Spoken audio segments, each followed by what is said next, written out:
Solve करते हैं question number 7। 3 capacitors having capacitance 20 microfarad, 30 microfarad and 40 microfarad are connected in series with a 12-volt battery. Find the charge on each of the capacitors. How much work has been done by the battery in charging the capacitors? तो situation ये है कि 3 capacitors series में connected है एक battery के साथ में। बैटरी का वोल्टेज 12 वोल्ट है और तीनों कैपेसिटर्स का कैपेसिटेंस हम लोग को गिवन है। फर्स्ट पार्ट में हम लोग को ये बताना है कि इन तीनों कैपेसिटर्स पर कितना कितना चार्ज आया होगा।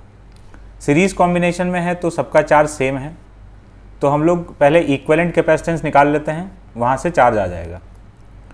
सीरीज़ कॉम्बिनेशन में 1/C equivalent equal to 1/C1 plus 1/C2 plus 1/C3, तो इन सब का वैल्यू रख दिए हम लोग, तो C इक्विवेलेंट का वैल्यू मिल गया 120/13 माइक्रोफैरड।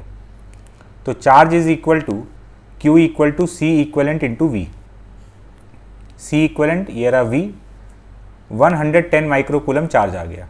तो तीनों ही कैपेसिटर्स पर चार्ज 110 माइक्रोकूलम के बराबर है।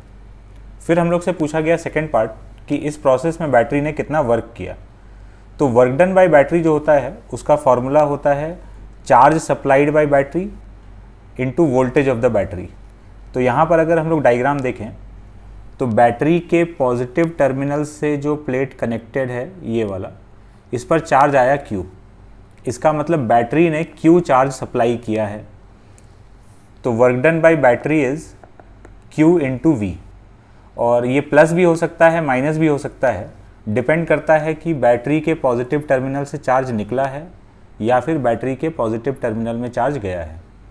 अगर पॉजिटिव टर्मिनल से चार्ज निकलता है तो हम लोग वर्क डन पॉजिटिव लिखेंगे, और अगर बैटरी के पॉजिटिव टर्मिनल में चार्ज जाएगा तो हम लोग वर्क डन नेगेटिव लिखेंगे।